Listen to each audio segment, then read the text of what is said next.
The sun was setting over the quiet suburban streets of Houston, Texas, casting long shadows across the neatly trimmed lawns and parked cars. It was one of those evenings where everything seemed normal, almost mundane. But for Miguel Rodriguez, a 32-year-old Venezuelan-American Army veteran, this night would become anything but ordinary. Miguel had spent the last decade serving his adopted country with honor and sacrifice.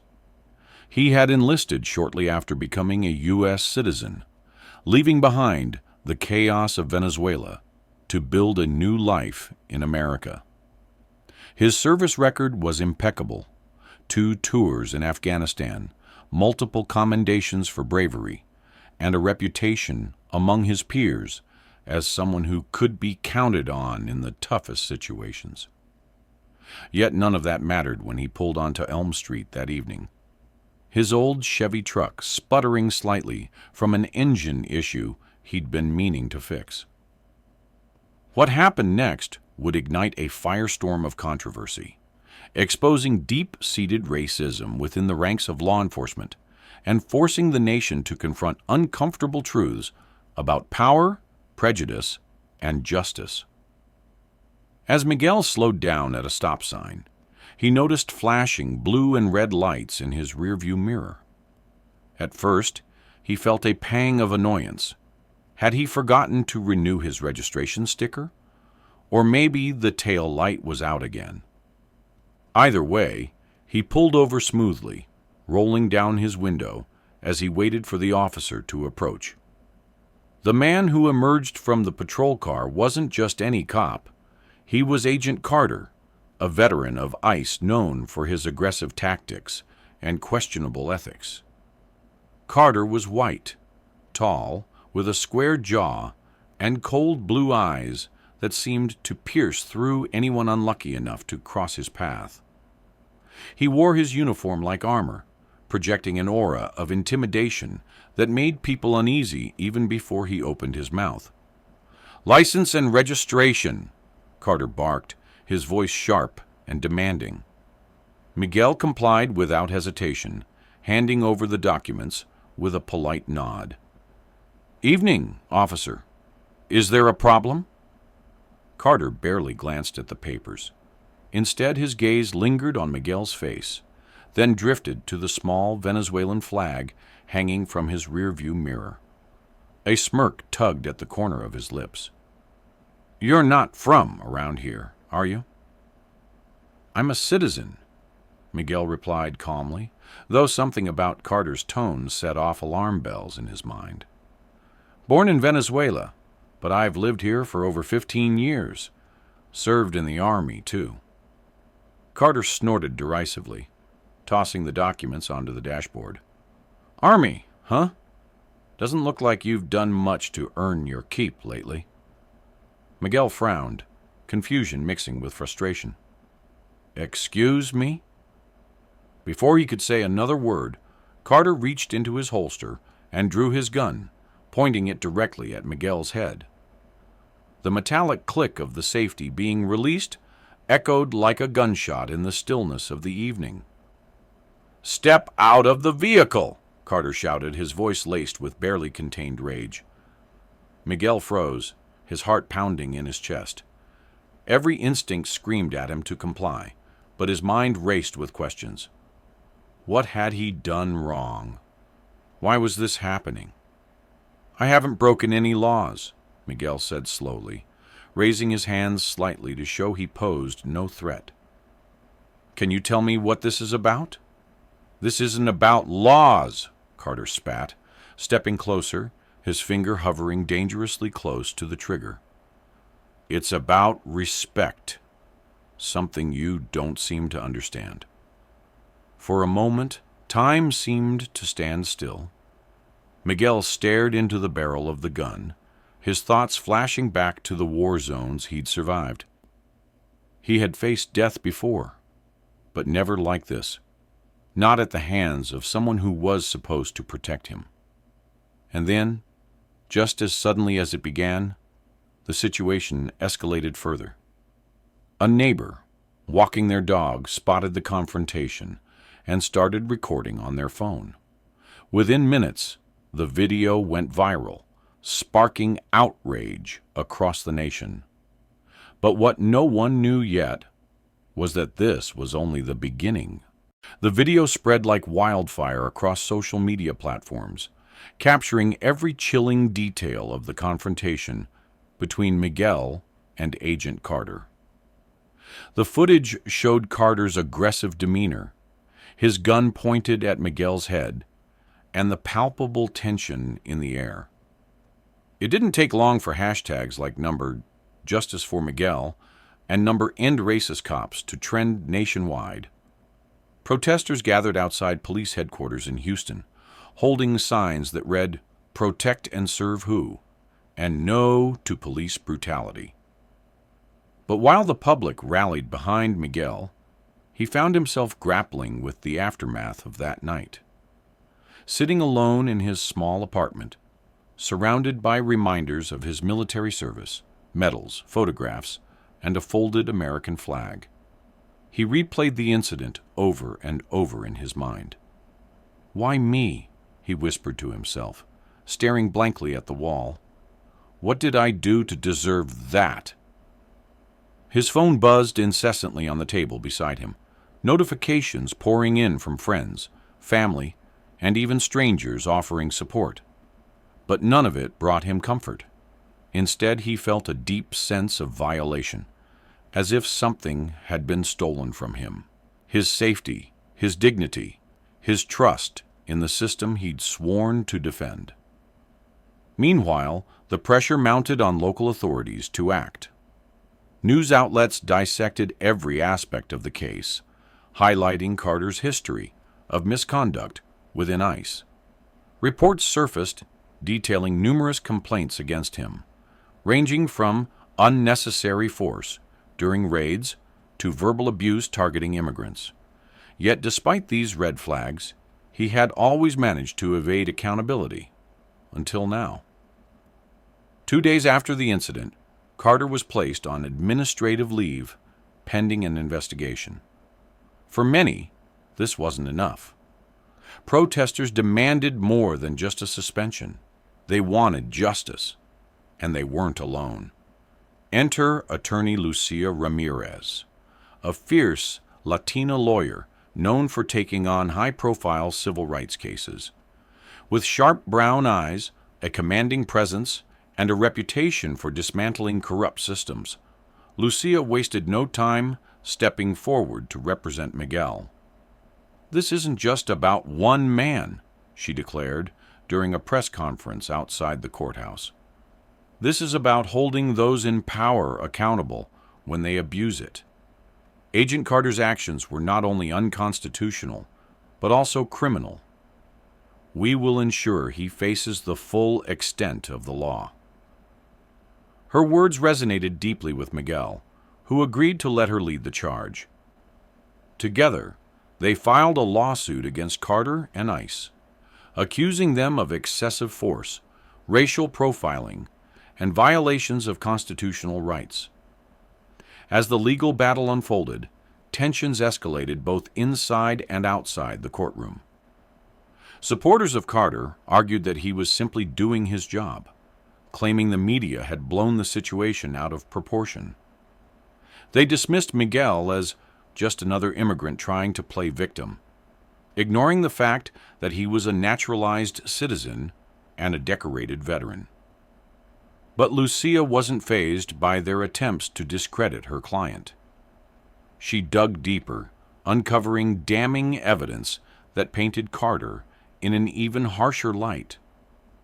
Surveillance footage from nearby homes revealed that Miguel had posed zero threat during the traffic stop.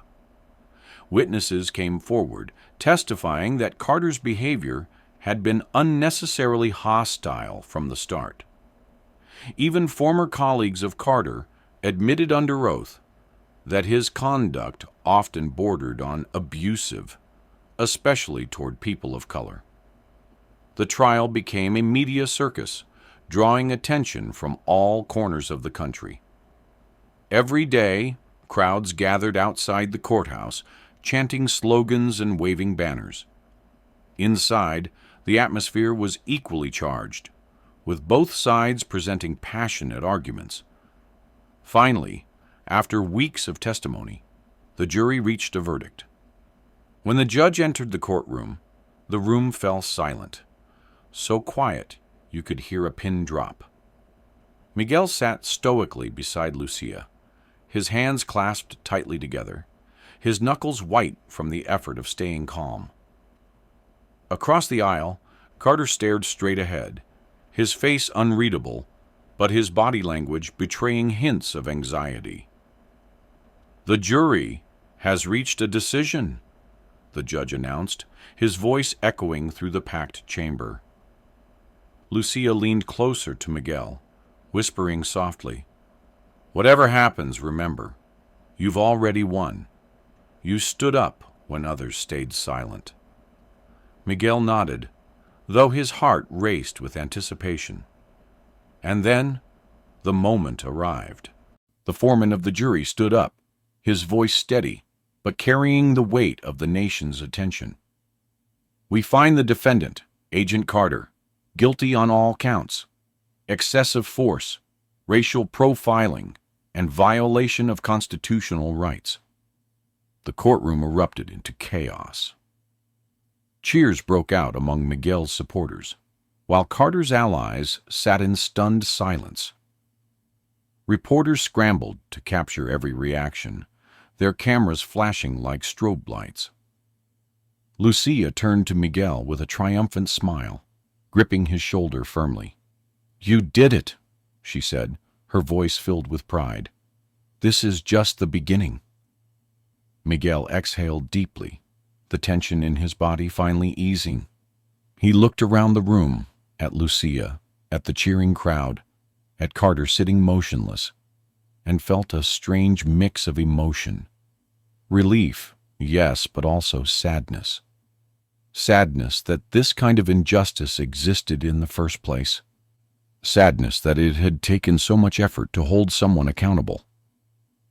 The judge banged his gavel repeatedly to restore order. When the room settled, he addressed Carter directly. "Given the severity of your actions and the evidence presented, you are hereby sentenced to life in prison without the possibility of parole. This court will not tolerate such blatant abuse of power, especially when it targets individuals based on their race or background." Carter's face twisted in anger, his cold blue eyes narrowing as two bailiffs approached to escort him away. For the first time, he looked vulnerable, stripped of his authority, his arrogance crumbling under the weight of justice. As he passed by Miguel, their eyes met briefly. There was no apology in Carter's gaze, only bitterness and defiance. But Miguel didn't flinch.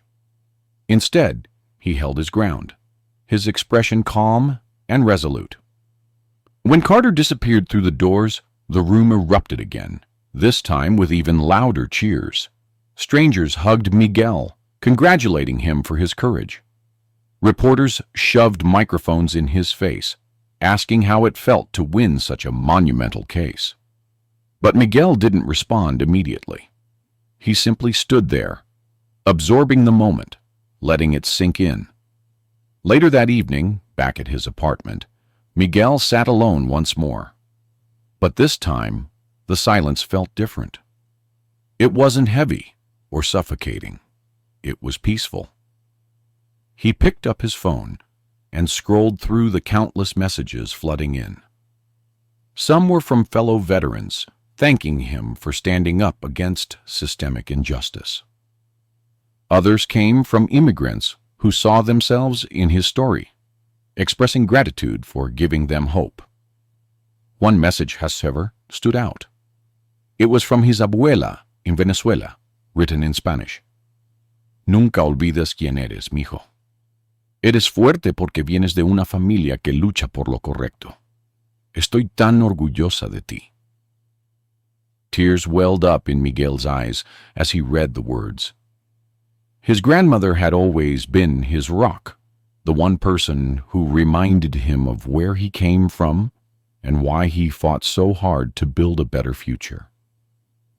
The next morning, Miguel joined Lucia outside the courthouse for a press conference. The sun was bright, casting a warm glow over the sea of protesters still gathered in support. Cameras clicked furiously as they stepped up to the podium. "Today's verdict isn't just about me," Miguel began, his voice strong despite the nerves fluttering in his chest. "It's about everyone who has ever been made to feel less than because of the color of their skin, their accent, or where they were born. It's about saying no to fear and yes to accountability." The crowd erupted into applause, chanting his name. Lucia placed a hand on his shoulder, nodding approvingly. But Miguel wasn't finished. "This fight doesn't end here," he continued. "There are still too many Carters out there, people hiding behind badges, thinking they're above the law. We need to keep pushing for change, for transparency, for a system that truly protects and serves everyone equally." His words resonated deeply, igniting renewed determination among those listening.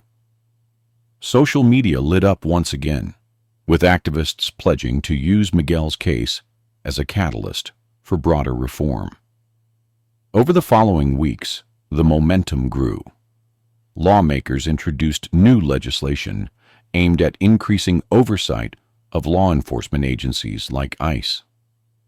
Community organizations launched campaigns to educate citizens about their rights during traffic stops and other encounters with police. And Miguel? He became a symbol of resilience, a reminder that even in the face of overwhelming odds, one person can make a difference. Yet amidst the accolades and newfound fame, Miguel remained grounded. He returned to his quiet life, fixing cars at the local garage and spending weekends volunteering at a shelter for immigrant families. To him, the real victory wasn't the headlines or the speeches. It was knowing that he had helped spark a conversation, however difficult, about what kind of country America wanted to be. And as he stood beneath the stars one night, gazing up at the vast Texas sky, he whispered softly to himself, "We've come a long way, but we still have farther to go."